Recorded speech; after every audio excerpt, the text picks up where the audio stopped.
So আমরা next question আমরা একটা কোশ্চেন এক্সাম্পলের মাধ্যমে দেখে নেব। ওকে, আমি ধরে নিচ্ছি আমাদের ক্লাসে 3টে স্টুডেন্ট আছে। ওকে, আচ্ছা, সৌমেন আছে, বিনয় আছে, আর কি আছে, পঞ্চা, পি, 3জন। ওকে, তাহলে আমি এগুলোকে তিনটা আমাদের স্টুডেন্ট এটাকে দেখাচ্ছি। 3টে স্টুডেন্ট, এদের মধ্যে সবচেয়ে ভালো পড়াশোনা করে সৌমেন, প্রত্যেকটাতেই ফুল মার্কস করে পায়, ফুল মার্কস পায়। এবার আমি দেখতে চাইছি কে কে সৌমেনের সমান মার্কস পেয়েছে। যে যে সৌমেনের সমান মার্কস পেয়েছে তাকে কি আমি প্রিন্ট করাবো যে সৌমেনের থেকে কপি করেছে। যদি না পায় তাহলে সে কি লিখবো, সে নিজে করেছে। এটা আমি ধরে নিচ্ছি প্রোগ্রামে। তাহলে আমার কি স্টুডেন্ট 1 S1 নামে একটা ভেরিয়েবল নিচ্ছি। S1 কে, S1 হচ্ছে S, S2 B,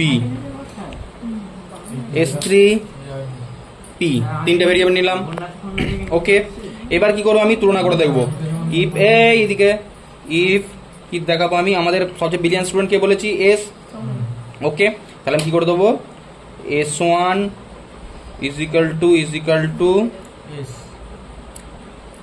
সরি, আমাদের এগুলো একটু মার্কসটা এনে হয়ে গেল, সিউডো কোডে দেখানো হয়েছে। ওকে, এটা হচ্ছে প্রোগ্রামে, এটা বোঝালাম। এর মধ্যে ব্রিলিয়ান্ট হচ্ছে সৌমেন। ওকে, এবার আমি মার্কস ধরে নেবো। সৌমেনের মার্কস কত, সৌমেন, বিনয় আর হচ্ছে পঞ্চা। সৌমেনের সমান হচ্ছে 10 পেজে, 10-এর পরীক্ষা হয়েছে, 10 পেজের মার্কস এখন লিখছি নি। If S is equal to B, তখন কি লিখবো আমি, copy. S is equal to B, B copy on exam, B এক্সামে কপি করেছে।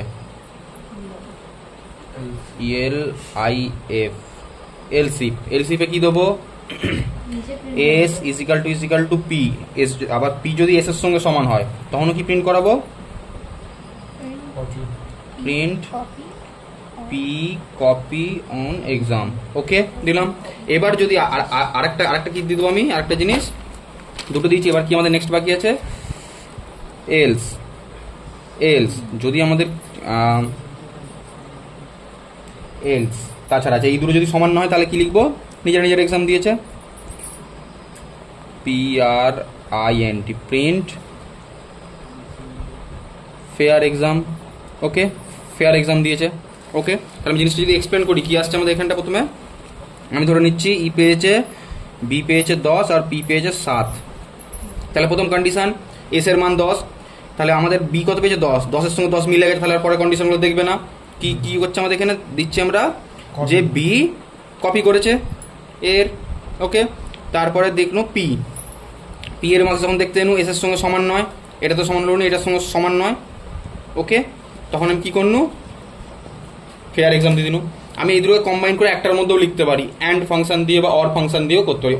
অর দিয়ে আমরা ইউজ করতে পারি, সাধারণত অর দিয়েই করি, একটা দিয়ে কাজ হয়ে যাবে। S is equal to B or S is equal to P, তখন প্রিন্ট কি করাবো, যে কপি করেছে। ওকে, বোঝা গেল, এটা কপি করেছে, করা যাবে। সো আমরা এগুলো প্র্যাকটিক্যালের মধ্যে দেখে নেবো। তার আগে আমি একটা টাস্ক দিচ্ছি। Task,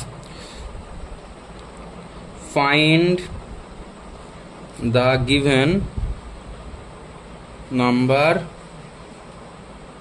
is odd or even। নাম্বারটা অড না ইভেন আমাদের চেক করতে হবে, জোড় বা বিজোড়। জোড় না বিজোড় চেক করব। কিভাবে করতে পারি জোড় না বিজোড়, কিভাবে চেক করবো, তাহলে আমাদের জোড় বা বিজোড় হওয়ার ফর্মুলাটা কি, জোড় মানে কি, ডিভাইডেড বাই 2 যদি হয় তাহলে সেটা জোড়, যদি ডিভাইডেড বাই 2 যদি না হয় তাহলে সেটা কি আমাদের বিজোড়। ওকে, তাহলে ডিভাইডেড বাইটা কি করে বুঝবো, মডিউলাস অপারেটর দিয়ে। মডিউলাস অপারেটর, এই অপারেটরটা কাজে লাগিয়ে আমরা বুঝতে পারবো। এই অপারেটর ভাগশেষ যদি আমাদের 2 দিয়ে ভাগ করে, যদি ভাগশেষ 1 থাকে তাহলে কি বিজোড়, আর যদি ভাগ করার পর ভাগশেষ যদি 0 থাকে তার মানে কি সেটা জোড়। ওকে, বোঝা গেল। সেটা প্রোগ্রামের মধ্যে কিভাবে করবো, আমরা সিম্পল ভাবে করে নেবো। আমরা এন ধরেছি, সংখ্যাটা রাখছি এখন। এবার ধর আমি ধরে নিচ্ছি ইফের মধ্যে কন্ডিশন কি হবে, এন মডিউলাস ডিভাইড বাই যদি 2 করি, সেটা যদি আর কার সঙ্গে সমান হয়, 0-এর সঙ্গে সমান হয়, তাহলে কি করবো, প্রিন্ট আমি প্রিন্ট নাম্বার ইজ ইভেন। জোর। ওকে, এলস এলস কি হবে আমাদের, print print number is odd. Okay, এইটা এইভাবে করে দিন। এবার যেই নাম্বারটা মার্কসটা বসাবো, আমি ধরো এখানে 5 বসানো, 5কে 2 দিয়ে ভাগ যাবে, ভাগ করার পর 0 আসবে কি আসবে না, ভাগশেষ 1 আসবে, তাহলে কি করবে, সেটা হচ্ছে অড।